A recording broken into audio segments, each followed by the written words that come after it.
Hello दोस्तों, मैं संदीप आप सबका अपने YouTube चैनल ज्ञान आरबीएल में स्वागत करता हूं। दोस्तों, आपको पता है कि हम संविधान की क्लास पढ़ा रहे हैं, ठीक है। और आपको पता है कि आज हमारी ये तीसरी क्लास है। देखिए, हमने क्या किया है कि इसका एक अलग से प्लेलिस्ट बना दिया है, ठीक है। तो आप जाइएगा प्ले स्टोर, वहाँ से आप शुरू से देख सकते हैं।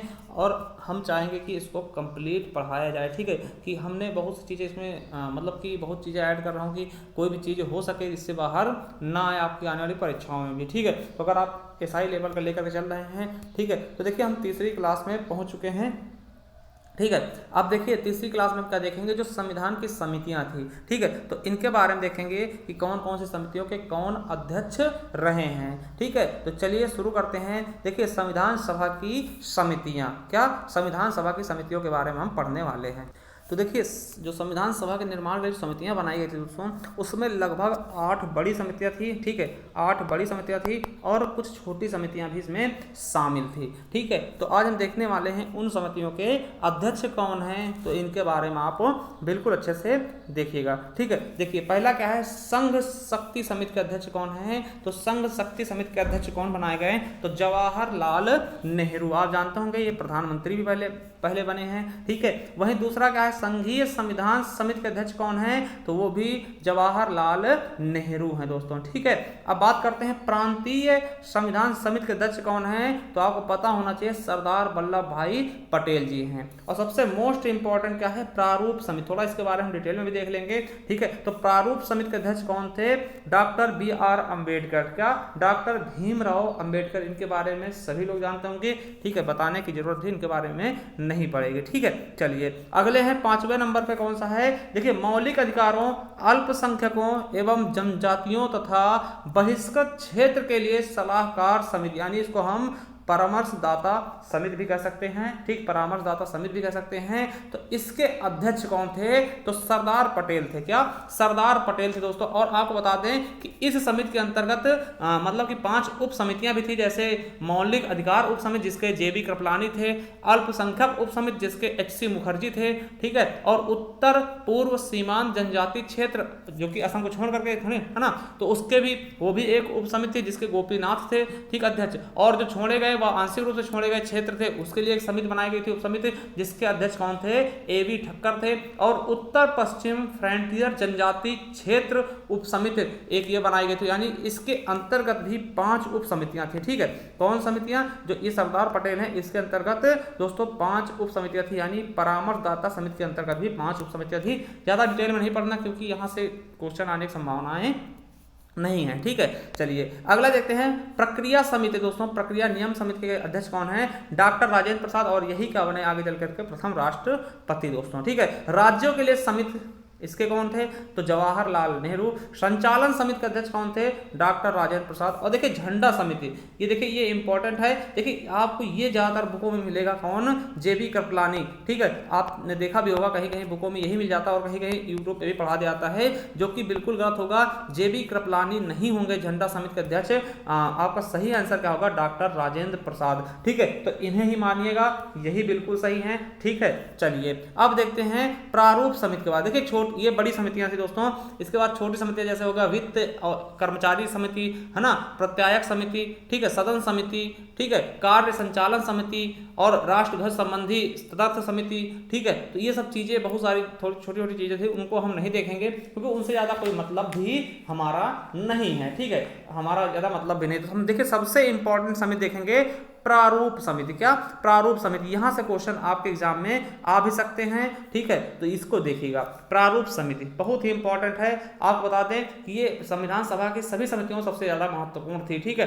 प्रारूप समिति, देखिए इसका गठन की अगर हम बात कर लें तो 29 अगस्त 1947 को इसका गठन हुआ था। कब, 29 अगस्त 1947 को इसका गठन हुआ था दोस्तों। और देखिए इसकी जिम्मेदारी क्या थी कि इस समिति को नए संविधान का प्रारूप तैयार करना था। क्या, प्रारूप, ठीक है, इसके मेन कार्य क्या था, प्रारूप तैयार करना था। और दोस्तों इस समिति के लिए 7 सदस्य चुने गए थे। क्या, 7 सदस्य चुने गए थे, उनके नाम याद रखना, क्वेश्चन पूछ सकते हैं, ठीक है, कि प्रारूप समिति में कितने सदस्य होते हैं, तो आप बता देना 7, ठीक है। देखिए अध्यक्ष कौन थे, डॉक्टर बी आर अम्बेडकर ये मेन थे और इनको अध्यक्ष माना गया। क्वेश्चन आ सकता है कि प्रारूप समिति के अध्यक्ष कौन थे, ठीक है, तो डॉक्टर भीमराव अंबेडकर जी। दूसरे हैं एन गोपाल स्वामी अयंगर हो गए, तीसरे हैं अल्लादी कृष्ण स्वामी अय्यर हो गए, और चौथे हो गए दोस्तों डॉक्टर के एम मुंशी हो गए, और पांचवे कौन हो गए दोस्तों, तो सैयद मोहम्मद सादुल्ला हो गए, और जो छठे हैं दोस्तों एन माधवराव। क्या, एन माधवराव दोस्तों। अब देखिए एन माधवराव ने किसकी जगह मतलब कि प्राप्त की थी, तो आपको बता दें एक थे बी एल मित्र। क्या, बी एल मित्र थे दोस्तों, जिन्होंने स्वास्थ्य कारणों के चलते हुए मतलब इनकी स्वास्थ्य खराब थी दोस्तों, इस वजह से इन्होंने इस्तीफा दे दिया था, तो उसके स्थान पर ये ले लिए गए थे कौन, एन राव माधव। ठीक है, तो आप याद रखेंगे कि भैया पहले नहीं थे ये एन राव माधव, ठीक है, ये इनके स्थान पे आए किसके, बी एल मित्र के। क्यों बी एल मित्र ने इस्तीफा दे दिया था, क्योंकि उनकी स्वास्थ्य गड़बड़ थी। ठीक है, अब देखिए जो सातवें हैं दोस्तों वो क्या है दोस्तों, टी टी कृष्णमाचारी दोस्तों, और ये भी क्या किसकी जगह आए हैं, तो बता दें कि इन्होंने सन 1948 में दोस्तों डीपी खेतान पहले थे, ठीक है, डीपी खेतान की मृत्यु हो जाती है तो 1948 में इनकी जगह किसकी जगह, डीपी खेतान की जगह कौन आ जाते हैं, तो टीटी कृष्णमाचारी दोस्तों। ठीक, तो आप याद रखेंगे हमने सातों के सातों नाम गिना दिया, और कौन किसकी जगह आया है ये भी बिल्कुल अच्छे से हमने बता दिया। क्या, बिल्कुल अच्छे से हमने बता दिया दोस्तों। और आपको बता दें दोस्तों कि प्रारूप समिति ने अपना जो प्रारूप तैयार करने के लिए 6 महीने से भी कम का समय लिया। कितना, देखिए ये याद रख लेना, जो प्रारूप समिति था दोस्तों ये प्रारूप बनाने के लिए दोस्तों कम मतलब कि 6 माह से भी कम का समय इन्होंने लिया था। ठीक है, इतना अच्छे से काम किया था, और इस दौरान टोटल 141 बैठकें की थी। क्या, 141 बैठकें की थी प्रारूप समिति ने, और प्रारूप बना के तैयार कर दिया 6 माह के अंदर अंदर। ठीक है, क्या, 6 माह के अंदर अंदर इन्होंने प्रारूप बना के पूरा तैयार कर दिया। ठीक है, तो याद रख लेंगे, ठीक है, याद रख लेंगे। चलिए ठीक है, तो देखिए जो इन्होंने पहला प्रारूप तैयार किया था, भारतीय संविधान का पहला प्रारूप तैयार किया था दोस्तों, उसे प्रकाशित किया था फरवरी 1948 में। ठीक है, फरवरी 1948 में इन्होंने पहला प्रारूप जो बनाया था दोस्तों उसे प्रकाशित किया था। और आपको बता दें टोटल बैठक कितनी की थी, 141 बैठक की थी। ठीक है, 6 माह से कम का समय भी लिया था। ठीक है, चलिए आगे देखते हैं दोस्तों। अब देखिए इसमें हमने पूरा बताया भी है।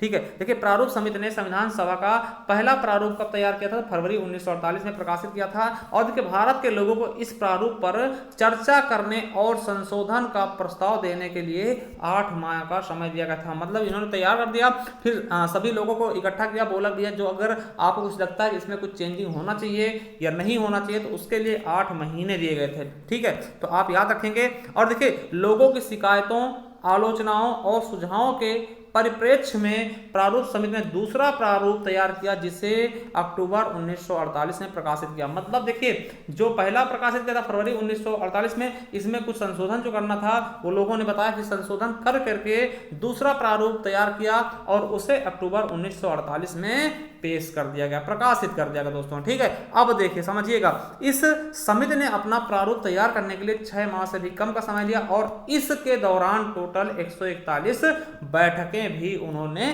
की थी। ठीक है, अब देखिए वाचन देख लेते हैं, क्योंकि आपको पता है कि मतलब इसके बाद संविधान सभा में इस प्रारूप को 3 वाचन में संपन्न किए गए। ठीक, इस प्रारूप के लिए 3 वाचन हुए दोस्तों। ठीक है, अब देखते हैं 3 वाचन कौन कौन से हैं। ठीक, कभी बार पूछ लिया जाता है, तो आपको बता दें कि प्रथम वाचन दोस्तों कब से कब तक चला, तो याद रखेंगे 4 नवंबर 1948 से लेकर के 9 नवंबर तक। ठीक है, कितने दिन तक, 5 दिन तक लगभग, है ना। 4 नवंबर 1948 से लेकर के दोस्तों 9 नवंबर 1948 से चला दोस्तों, 7वें अधिवेशन के दौरान चला था। ठीक है, देखिए इस बार संविधान पहली बार पढ़ा गया। क्वेश्चन आ सकता है कि संविधान पहली बार कब पढ़ा गया, तो प्रथम वाचन के दौरान। कब, प्रथम वाचन के दौरान दोस्तों। और इस सभा में 5 दिन तक चर्चा हुई थी, आम चर्चा हुई थी दोस्तों। क्वेश्चन पूछा सकता है कि संविधान पहली बार कब पढ़ा गया था, तो प्रथम वाचन के दौरान 4 नवंबर से 9 नवंबर के बीच में। अब देखिए दूसरा वाचन, थोड़ा सा इसमें डेट मिस्टेक हो गई थी, क्योंकि देखिए थोड़ा सा ये क्या है कि हमने एक आध बुक में देखा उसमें थोड़ा सा गलत दे रखा था। ठीक है, तो हमने इसको सही से सेटिस्फाई किया अपने आप को, ठीक है। अब देखिए दूसरा वाचन कब से कब तक चला, तो 5 नवंबर 1948 से लेकर के 17 अक्टूबर 1949 तक। देखिए बहुत लंबा चला ये, ठीक है, बहुत लंबा चला। अब देख लीजिए 15 नवंबर 1948 से लेकर के 17 अक्टूबर 1949 तक चला। देखिए लगभग 1 साल चल गया, ठीक है। अब देखिए जो ये सबसे बड़ा था, देखिए बहुत बड़ा, देखिए लगभग 1 साल का वाचन हो रहा है, तो ये चीज याद रखेंगे। देखिए सबसे लास्ट में हमने लिखा कि ये वाचन की अवधि सबसे लंबी थी, सबसे बड़ी थी, ठीक। अब देखिए इस अवधि में कम से कम 7653 संशोधन प्रस्ताव आए, मतलब कि संविधान में क्या क्या कमियां हैं, या क्या जोड़ना है या क्या हटाना, इस प्रकार के 7653 संशोधन आए दोस्तों, प्रस्ताव में दिए गए, जिसमें से वास्तव में कितने पर चर्चा हुई, 2473 पर ही चर्चा हुई थी। क्वेश्चन आ सकता है कितने संशोधन के लिए प्रस्ताव आए और कितनों पर चर्चा हुई, तो ये याद रखेंगे, ठीक है। और सबसे लंबा वाचन कौन सा है, दूसरा वाचन, ठीक है, ये भी आपको पता होना चाहिए। अब देखिए लास्ट और तीसरा वाचन, क्या लास्ट और तीसरा वाचन देखते दोस्तों। तीसरा वाचन कब स्टार्ट हुआ, तो याद रखेंगे 14 नवंबर 1949 से लेकर के 26 नवंबर 1949 तक। क्या 14 नवंबर 1949 से लेकर के 26 नवंबर 1949 तक दोस्तों दूसरा चला, क्या तीसरा चला, ठीक है। अब देखिए संविधान ने प्रारूप पर पेश इस प्रस्ताव को 26 नवंबर 1949 को पारित घोषित कर दिया, ठीक। जो संविधान का जो प्रारूप है दोस्तों, जो पेश किया गया था, इस प्रस्ताव को 26 नवंबर 1949 को क्या कर दिया है, घोषित कर दिया, यानी पारित घोषित कर दिया, मतलब कि पास हो गया, ठीक, एकदम से। आपको पता होगा कि 26 नवंबर को ही संविधान बन के रेडी हो जाता और कुछ चीजें उसी दिन लागू भी कर दी जाती ना, तो इसके बारे में बाद में चर्चाएं करेंगे, कोई दिक्कत नहीं। अब देखिए सभा में कुल 299 सदस्यों में से उस दिन केवल 284 सदस्य ही उपस्थित थे। क्या 284 सदस्य ही उपस्थित थे दोस्तों, ये चीज आपको बिल्कुल अच्छे से याद रखना है कि जो सदन था दोस्तों, टोटल कितने 284 सदस्य थे, उसमें से कितने सदस्य ही मौजूद थे दोस्तों उस दिन, ठीक है। तो कितने थे, 284 थे, जिन्होंने हस्ताक्षर किया था संविधान पर, और उनमें 8 महिलाएं भी शामिल थी। तो क्वेश्चन आ सकता है कि संविधान पर जिन्होंने हस्ताक्षर किया दोस्तों, उसमें कितनी महिलाएं हैं, तो 8 महिलाएं, ठीक है। और देखिए टोटल कितनी महिलाएं थी, तो 12, ठीक है, कितनी थी दोस्तों। तो ये चीज देखिए, एक चीज आपको याद रखने की पूछ ले जाए कि जो आपका संविधान सभा था दोस्तों, उसमें कितनी महिलाएं हैं, ठीक है। तो कितनी महिलाएं हैं, तो 15 महिलाएं थी, है ना। देखिए हमने पहले बताया भी था कि 15 महिलाएं थी, और 15 में से 8 ही महिलाएं उस दिन उपस्थित थी जिन्होंने हस्ताक्षर किए थे, ठीक है। अब देखिए 26 नवंबर 1949 को अपनाए गए संविधान में प्रस्तावना था, आपको पता प्रस्तावना था उस समय, ठीक है। और 395 अनुच्छेद थे, 8 अनुसूचियां थी, ठीक है। 395 अनुच्छेद थे, 8 अनुसूचियां थी, और ठीक है। और आपको एक क्वेश्चन देके जा रहे हैं कि वर्तमान में कितनी अनुसूचियां हैं, ये आपको बताना, कितनी अनुसूचियां अब हैं वर्तमान में, ठीक है। हो सके तो जो जोड़ी गई हैं उनको बता देना क्या क्या जोड़ा गया किस अनुच्छेद में, किस अनुसूची में, ठीक। अगर नहीं ज्यादा डिटेल लिख सकते तो ये बताइएगा कितनी अनुसूचियां हैं, ठीक है। अब देखिए प्रस्तावना को पूरे संविधान को लागू करने के बाद, देखिए प्रस्तावना को पूरे संविधान को लागू कर दिया गया, ठीक। लागू करने के बाद बात किया गया, ठीक है, समझ रहे हैं ना। और देखिए 26 नवंबर 1949 को संविधान को अंगीकृत किया गया, ठीक। क्वेश्चन आएगा कि लागू कब किया गया, तो 26 जनवरी 1950, देखिए समझिएगा, कंफ्यूज मत होइएगा, 26 जनवरी 1950 को दोस्तों संविधान लागू किया गया।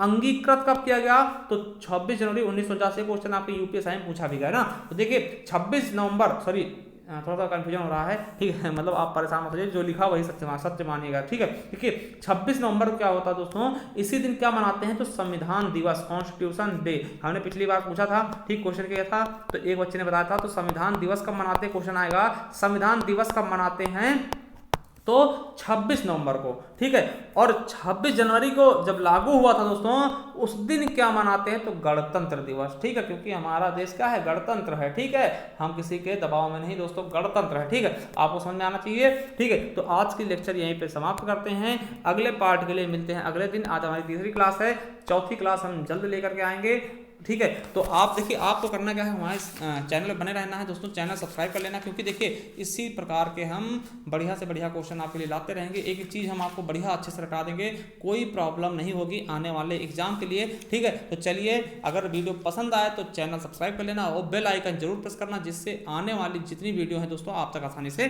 पहुँच सके। थैंक यू, धन्यवाद।